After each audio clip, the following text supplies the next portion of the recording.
¿qué cifras ha hecho la Defensoría sobre aumento de quejas y reclamos, sobre aumento de solicitudes, de tutelas, las cifras que mueven el sector de la salud? Sí, bueno, la Defensoría del Pueblo tiene, digamos, un seguimiento permanente al tema de salud y recibe quejas en todo el país por diferentes situaciones de derechos humanos. Es de destacar que ya desde hace algún tiempo la mayor cantidad de quejas que recibe la Defensoría del Pueblo es por temas de salud, no es por temas de por conflicto armado, no es por otros temas, es por temas del derecho a la salud. Y lo que hemos identificado es que en los últimos 2 años, viene una tendencia creciente, especialmente digamos desde el 2010. Luego, en el 2020, con la pandemia y todo estuvo también un alza, pero en los 2 últimos años estamos viendo un crecimiento en ciertas situaciones específicas relacionadas con la disponibilidad de los servicios y bienes para el derecho a la salud. Entonces hemos visto 4 problemáticas. La primera es la falta de oportunidad en atención médica especializada, en servicios médicos de especialistas o exámenes especializados. Y en ese, por ejemplo, en 2022 teníamos alrededor de 4.200 quejas y en el 2024 tuvimos 9.300, es decir, más del doble de las quejas que teníamos hace 2 años. La segunda problemática es acceso a otros servicios médicos esenciales de una atención en salud más básica, no especializada, donde tuvimos 4.600 quejas en el 2022 y en el 2024 pasamos a 7.700 quejas, o sea, casi se duplica. Y Y, un y ese, 40%. perdóneme, defensora, y ese casi se duplica, quiere decir, teniendo en cuenta que el sistema lo maneja el gobierno porque intervino casi el 80% de las EPS, ¿esto es responsabilidad del gobierno, estas cifras que usted está entregando? Yo no estaría tan segura de afirmar eso, porque eso es parte, digamos, de lo que se tiene que desenredar, digamos, la pita que se tiene que desenredar. Obviamente, quien administra las entidades prestadoras de salud, las IPS, tiene una responsabilidad, así como el gobierno, independientemente de su rol de interventor, como quien ejerce la gobernanza del sistema. Entonces, sin duda hay una responsabilidad del gobierno. Lo que hay que definir es hasta dónde va la responsabilidad del gobierno y dónde empieza la responsabilidad de las entidades privadas. Por ejemplo, algo que nos llamó mucho la atención y tercer punto, pues, o el tercer tipo de problemática seria que hemos encontrado y que es pues públicamente conocida, es el retraso en la entrega de medicamentos. Aquí hay un asunto y es que este año el presupuesto para la salud es de 99.6 billones de pesos. Aquí lo que es evidente es que no estamos ante una situación de desfinanciación total y la mayoría de los actores coinciden en que hay medicamentos en el mercado, pero no están disponibles para los pacientes. Esto, desde la perspectiva constitucional del derecho a la salud, es inadmisible, porque lo que está pasando es que por discusiones financieras entre los actores, sea el gobierno, las EPS, las IPS, los intermediarios, hay medicamentos, pero las personas que lo necesitan no lo están recibiendo y al mismo tiempo hay recursos financieros que se están girando a los prestadores de salud. Entonces ahí hay una brecha que se tiene que establecer. Yo creo que es una responsabilidad muy Defensora. delicada. Sí, esos giros hoy, de acuerdo con las cifras que tiene en su poder la Defensoría del Pueblo, ¿son suficientes? ¿Los giros que se están haciendo para la entrega de medicamentos a los gestores farmacéuticos son suficientes o el gobierno no está cumpliendo con esa parte de la cadena, defensora? Pues mire, la Corte Constitucional, ahí está toda la discusión sobre la UPC y la insuficiencia de la UPC. La Corte Constitucional en un auto de este mismo año declaró, digamos, resolvió esta discusión respecto de si la UPC era suficiente y definió que no era suficiente. Entonces ahí tenemos, digamos, un primer asunto. Y es que la UPC no está siendo suficiente para cubrir los servicios de salud. Por su parte, las prestadoras dicen que los recursos que si bien sí están recibiendo, están yendo para pagar deudas pasadas. Entonces puede haber ahí un problema de suficiencia en los recursos, que ya lo fue decretado por la Corte Constitucional. Sin embargo, también hay que observar que la crisis de desfinanciación a desfinanciación que puede haber no es absoluta. Es decir, que los recursos que puedan estar haciendo falta son tan grandes como la desatención. Ahí hay una brecha. Y hay una brecha que hay que atender. Y en todo caso, la propuesta nuestra es que las discusiones sobre la financiación, que es lo que ha ordenado la Corte Constitucional, se desarrollen por un canal paralelo que no suspenda la prestación de medicamentos y servicios esenciales, porque ya estamos viendo casos, y bueno, no es algo, desafortunadamente no es algo nuevo, de situaciones de personas que por la falta de acceso a medicamentos o a servicios esenciales están viendo deterioro grave en su salud o inclusive pueden estar viendo en riesgo su vida. Defensora, usted, su gente, el diagnóstico de la Defensoría, ¿qué piensa de la tesis del presidente sobre el acaparamiento de medicinas? Bueno, realmente no tenemos una información más allá de la que ha circulado públicamente.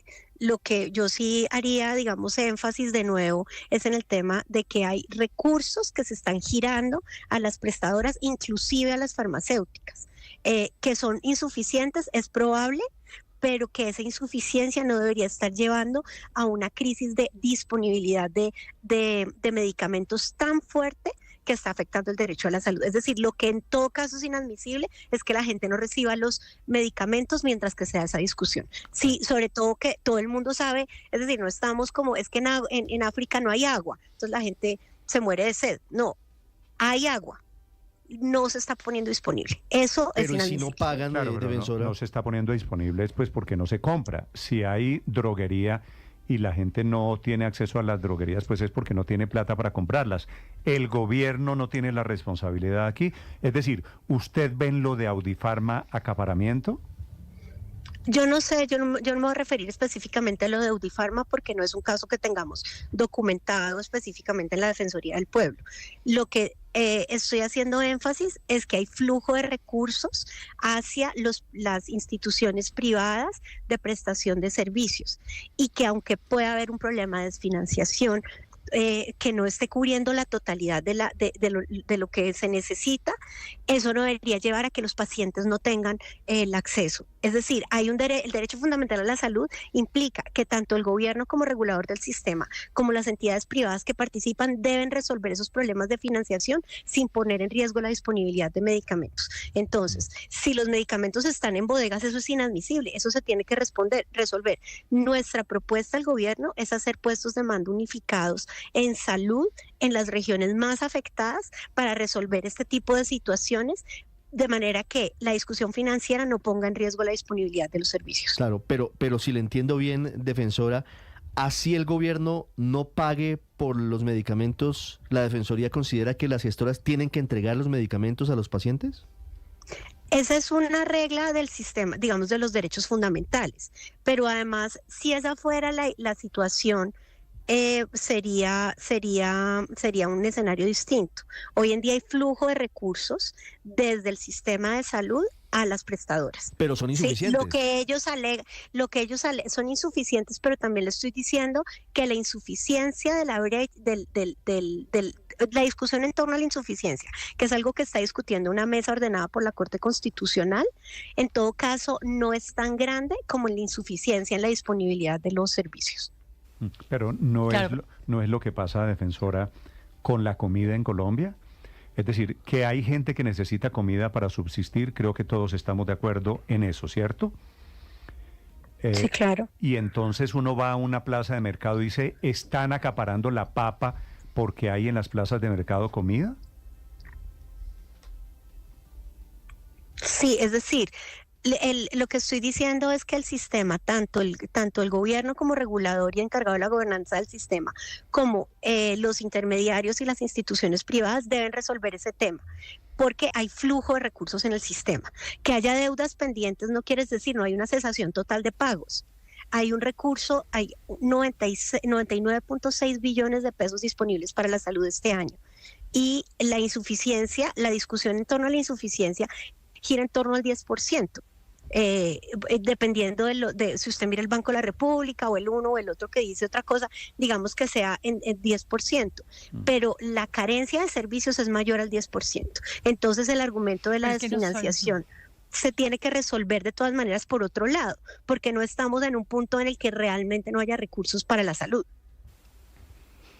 Claro, pero es que, a ver, defensora, lo que pasa es que no solamente es que sean insuficientes los recursos y esa discusión, sino que además están colgados y están al día entre los años 2020 y 2022, pero no les pagan desde el año 2023, 2024 y lo que va del 2025 y por tanto no pueden seguirles fiando. Ustedes precisamente han tenido en cuenta ese pequeño aspecto y es que sencillamente no hay ninguna ley que obligue a nadie a trabajar a pérdida, porque en todas las demás industrias, la que usted quiera, los proveedores pagan como máximo a 90 días, son facturas por cobrar a 3 meses, pero aquí ya estamos hablando de 3 años.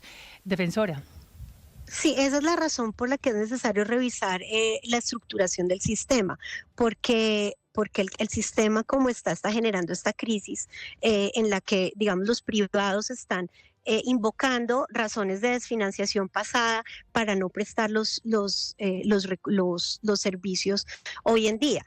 Y eso es, digamos, como decía, o sea, usted tiene que entender, nosotros hablamos desde la perspectiva de los derechos humanos y desde la perspectiva de los derechos humanos es inadmisible que haya personas que mueran por falta de disponibilidad de medicamentos o de servicios cuando hay una financiación de 99.6 billones de pesos. Sí. Entonces, eso lo tiene que resolver el gobierno con los privados y los privados tienen que cobrar sus cuentas por un canal distinto que no sea condicionando la entrega de servicios porque como digo no hay una cesación total de pagos. Defensora, el discurso y la queja del presidente Gustavo Petro en los últimos 4 o 5 días se ha centrado particularmente en la escasez o acaparamiento, dice él, de la insulina, pero leyendo su reporte dice que en los últimos 2 años pasamos de 2.123 en 2022 a 5.284 en 2025, casos o reportes de denuncias de personas que no les están entregando sus medicamentos. ¿Cuáles son los medicamentos más pedidos o los que no están entregando, defensora? No tengo aquí el listado, se los podemos compartir más tarde en un listado que tengo detallado de cuáles son los servicios más solicitados. No tengo el listado aquí de los medicamentos. En todo caso, respecto de la preocupación de ustedes, el gobierno puede dar respecto de entregar servicios o medicamentos sin un soporte financiero suficiente, el gobierno puede dar notas de crédito a los prestadores de salud, pero sin que se interrumpa el servicio. Porque lo que está pasando es que los pacientes están quedando atrapados en medio de la discusión financiera. ¿Cuál es la relación que ustedes hacen, señora defensora, a propósito de esta crisis entre la discusión que está en el Congreso de la República en torno a la reforma a la salud y la estabilidad del sistema? Sí, nosotros creemos que la reforma a la salud es conveniente. Sin embargo, la reforma como está sí tiene todavía unos temas que se deben trabajar. Hay un consenso entre los diferentes actores digamos, tanto de gobierno, de oposición, los actores del sistema de salud, de que el estado actual del sistema de salud no es compatible con el goce efectivo del derecho a la salud. Y esta situación se refleja en el hecho de que la acción de tutela, los incidentes de desacato, las quejas vienen subiendo, pero pues que también es necesario, por ejemplo, mejorar la gobernanza del sistema, mejorar las condiciones laborales de las personas que trabajan en el sistema de salud y mejorar la atención primaria. Creo que hasta ahí todos estamos de acuerdo. Sin embargo, la reforma sí tendría que abordar 2 asuntos específicos grandes que quisiera señalar. Uno, el plan de transición y otro, el mecanismo de financiamiento. Existe un concepto de sostenibilidad fiscal de parte del Ministerio de Hacienda. Sin embargo, es un concepto que está condicionado. Dice, si se ponen al día en las deudas pendientes, los recursos serán suficientes. Nos deja otra vez en la misma incertidumbre de si la plata sí está alcanzando o no está alcanzando. Entonces, nuestra propuesta es pedir un concepto de sostenibilidad fiscal complementario al del Ministerio de Hacienda, de un organismo independiente que pueda dar más luces sobre cuáles son los problemas, o digamos que sea independiente de la posición del gobierno para que nos dé tranquilidad sobre la financiación. Y esa discusión independiente como cuál, por ejemplo, defensora. Tendríamos que pensarlo. Tenemos unas ideas, pero yo no quisiera botarme al agua porque lo queremos discutir con el gobierno. ¿Pero organismos colombianos? Podría ser, sí, podría ser organismos colombianos asociados a la academia, entes independientes, pero que nos den tranquilidad a todos de que es un concepto que no está tratando, digamos, de favorecer a un actor político o a otro, sino que realmente está pensando en el derecho a la salud de todas las personas que habitan Colombia.